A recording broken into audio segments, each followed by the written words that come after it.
Vanguard rides again.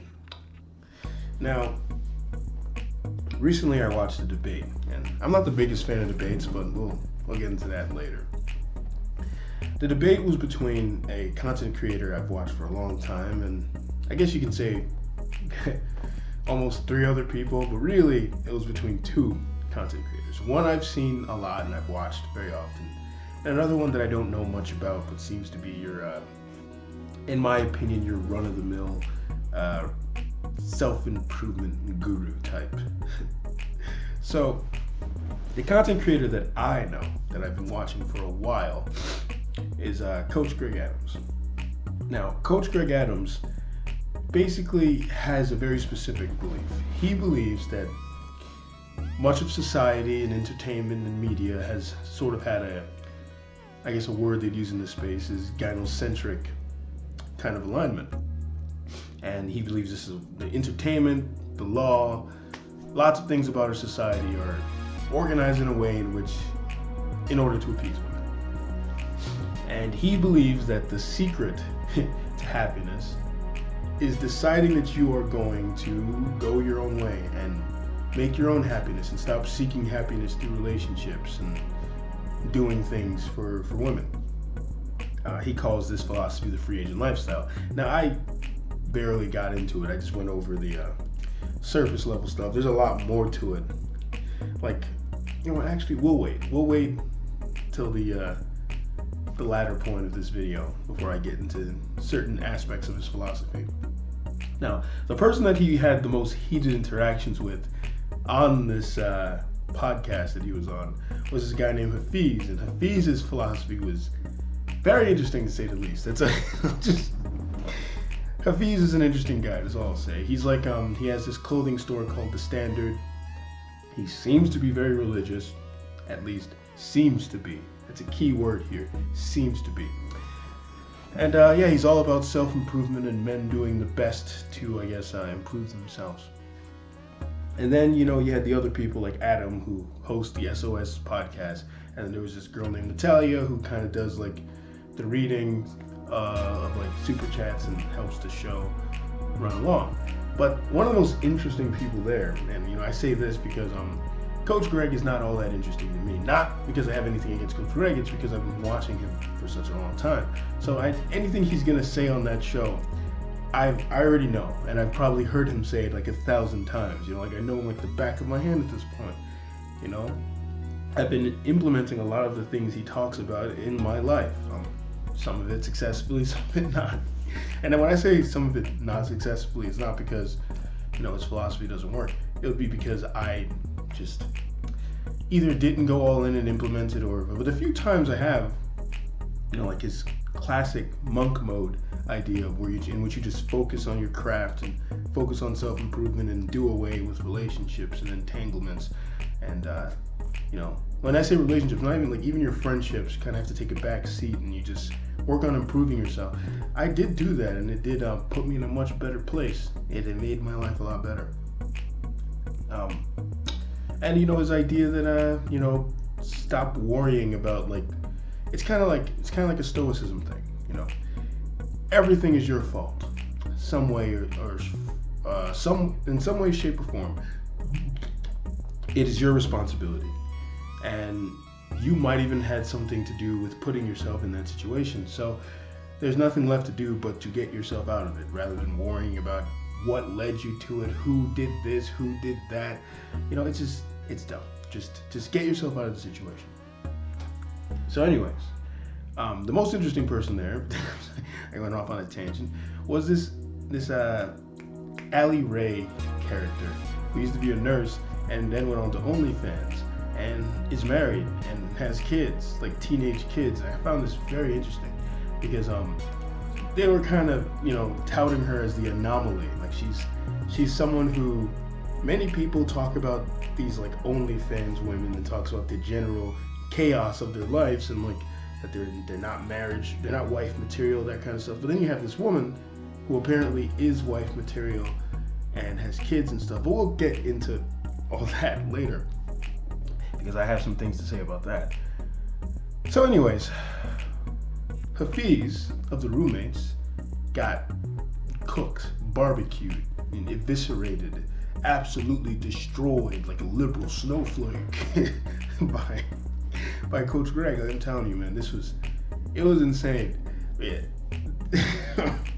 Basically, Hafeez and Coach disagreed most vehemently on the idea of marriage.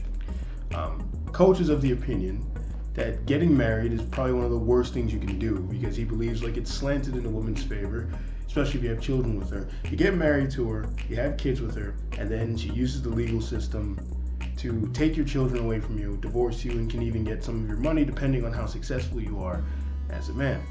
This is just his belief. And during that conversation, that debate, he cited statistics about how half of all marriages end in divorce. 70% of these divorces are initiated by women, and each time you get married, the stats for your marriage ending go even higher. And Hafeez's big response to this was basically, why don't we ever talk about the positive stories, like the marriages that work? If we talk about those, if you're always looking at the negative, how are you gonna know to make the right decision? You should look at the positives, and you have to be balanced. And I was like, oh my god, it was typical centrist nonsense, where it's like, basically, I guess you're supposed to live your life not believing anything or not having any ideas. Because it's funny, because he mentions that people have biases, right?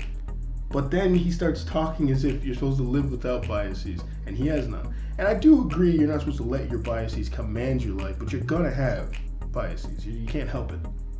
So, it's like he's saying that that in order to make an informed decision, you have to be balanced. And it's like that didn't make that much sense to me, because I'm like, okay, what about things that are objectively bad? Like things where the chances are just so shitty that it makes no sense to do. And the classic analogy they use in reference, and Coach uses it a lot in reference to marriage, is the idea of if you went outside and there was a 50% chance of a bowling ball dropping on your head, would you ever go outside? And the answer is probably no. Or if you did go outside, it would have to be for very specific things, and you'd have all the protection in the world when you did it, because you're like, okay, it's a flip or toss of the coin if a bowling ball drop on my head. I'm gonna make sure I survive this. I'm gonna do whatever I gotta do if I have to do it. Although I'd much rather not do it. Like if they had drones that delivered food for you, I'd probably do that instead. Like I never have to go outside so a bowling ball doesn't drop on my fucking head.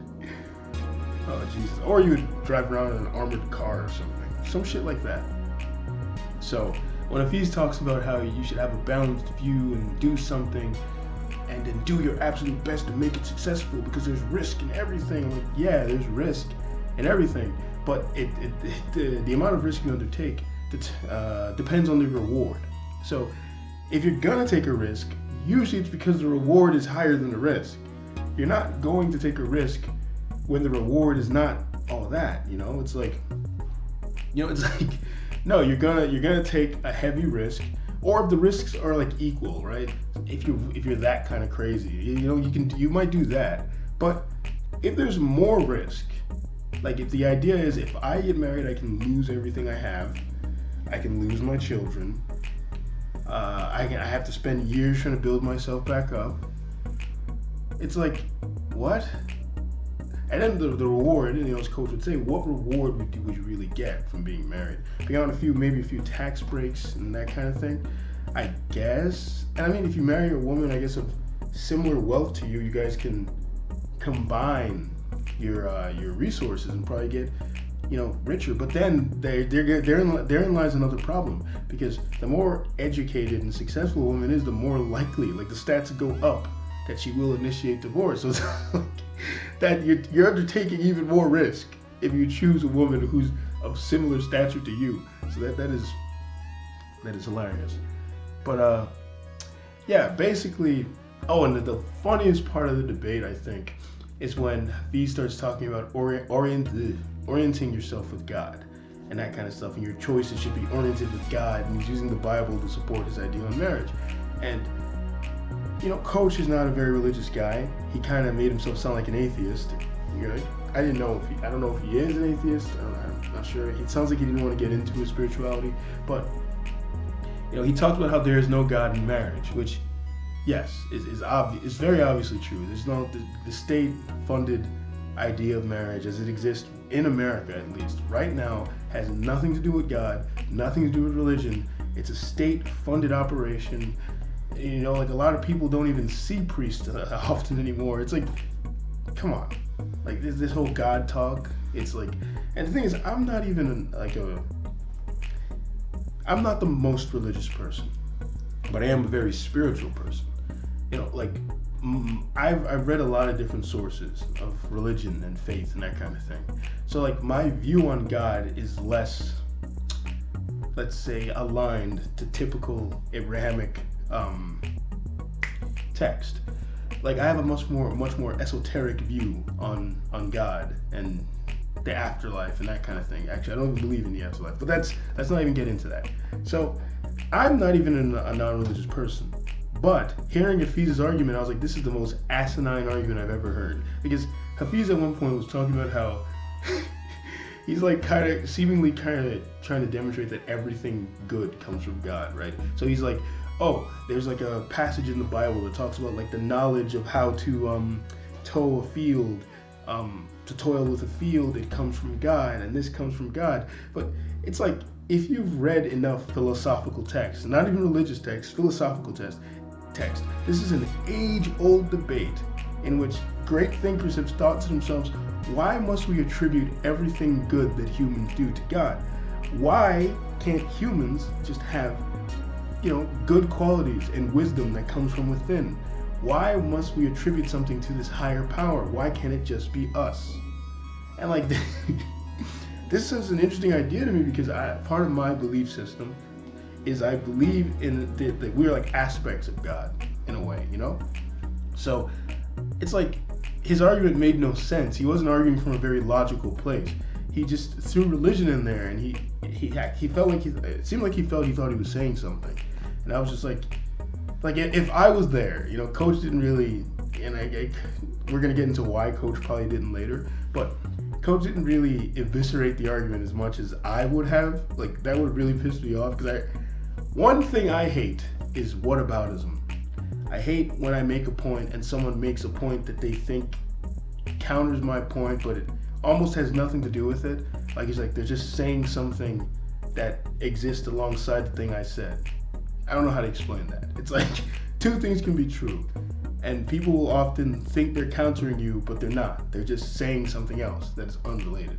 Like I remember I was having a conversation with someone, and I said something about how there are many women who are willing to put up with men who have multiple partners if he's of a certain status. And I'm just making a point, and the guy goes, well, there are men who do that too. And I was like, yeah, but what's your point? He's just like, I'm just saying there are men who do that too. And I was like, I don't get what you're trying to prove here though. Like I was not talking about men, I was talking about women. Like what's going on here? And then he just dropped it, and I was like, okay, whatever. Like those kind of stuff. And that's what I felt like Hafeez was doing during that entire conversation. It's like he wasn't saying anything of value or that had any weight to it. He would just say things like, oh, 50% of marriages end in divorce, and you should probably protect yourself and maybe even avoid getting married because it just doesn't seem to be worth it if the stats of getting divorced get higher and higher depending on certain factors, right? And he's just like, yeah, but there are good marriages too. And it's like, okay, what does that have to do with my larger point? But anyways, let's move on before I lose my train of thought and start ranting about how idiotic I thought a lot of his arguments were.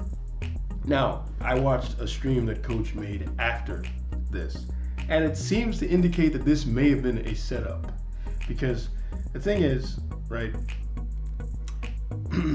there was originally supposed to be another woman there who probably would have been a lot like Hafeez anyway, named the Femme Sapien, and it was going to be the Femme Sapien, then it was going to be this woman, Allie Ray, and then Coach. And what ended up happening is coach says he got there. They told him to sit down in a room, and he did a classic. I used to do this a lot when I was a kid too. He said he just got up and started exploring, rather than sit in the green room where they put him. Sorry. So he walked into a room. There was a guy at a monitor. When he was telling the story, it killed me. He says he's standing there in the hall with the light of God on him because the room was dark. And he says, "Hey, what's up?" The guy just ignores him. And like, I don't know why the imagery of that. Like, I'm just imagining coach standing there in the light like this, and there's just a guy there. And he's like, "Hey, what's up?" And there's no answer, and the coach just turns back around and walks out. Then when coach got into the green room, he sees that the thing now has Hafeez instead of Femme Sapien there, and everyone is seated but him. No one went to get him. He had to just walk in and like kind of just saw it there. So he's of the opinion that they might have been trying to set him up. Like this whole thing might have been like, okay, Hafeez, Ali, we're bringing this guy here. He's like, he hates marriage. He hates marriage. He hates people who make like OnlyFans stuff. He's gonna be the perfect enemy. You guys team up against him, and this is gonna be big for good content. Or if it wasn't that like deliberate, it was at least they wanted coach to be less prepared. That way they could push him into your typical, I guess, red pill shouting match, and then it would make for some explosive content, which is the exact opposite of what happened. Instead, you had Hafeez and he kind of yelling his head off and getting very passionate, and coach is just kind of sitting there, just watching, and then just sitting there very chill and calmly, a lot of self-control in that man. It was very inspiring because I was thinking in my head, I was like, wow, because I'm a lot like that when I get into debates. But yeah, I had to trim the last part out before I go on a rant. Anyways, now we can finally move on to the looks like I'm having a little bit of trouble here. Yeah, there we go. To the OnlyFans model.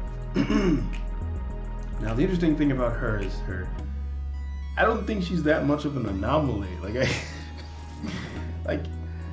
There's this thing I was talking about the other day with some friends of mine, where I was talking about how friends of mine's, yeah, sure. I was talking about how a lot of these standards people mention, and I mean women, men, anything, they mention these standards and these types that they have, and they don't really seem to actually care about them as much as they say. It's like they're just saying things, I guess, to make it sound like they have clear boundaries, or I don't know why they do this. But often you'll hear, let's say, women talk a lot about how a man, in order to date them, has to have a certain amount of money, and he has to have things going on for himself. They'll describe a certain type of man. He has to have a certain look to him. And then often you'll look at the men they've dated or their boyfriends, and they don't match that supposed standard they have whatsoever. So a lot of the time men will say stuff like, I would never date an OnlyFans model, I would never date this, I would never date that. But I feel like a lot of them are just saying it. And I feel like the idea of an OnlyFans model being married is not that out there. It's probably more common than you would think, because there are a lot of men out there who are willing to put up with almost anything, to be honest. And then the other thing is, if she's raking in a lot of dough, he might just think to himself, maybe this is worth it. Maybe I can just chill out and we can live off her wealth. So I know, to you, and to me as well, I probably wouldn't do this myself, unless the only way I'm dating an OnlyFans model, it would have to be a very temporary arrangement, and she's not doing anything too insane. But it's I feel like she wasn't that much of an anomaly. The idea of her having this, man, it's they were really treating her like she was the Queen of England or something. I just don't understand what was so amazing about what she was doing. It's tons of OnlyFans models have relationships. It's not that out there. It's not that surprising. And they all claim that their relationships are perfect the same way she did. So it's I don't even think you can put much credence into what she's saying. I found that part very interesting. But anyways, that's all I had to say on the matter. Debates suck. Don't get yourself roped into them. They're probably one of the biggest waste of time ever. And Vanguard out.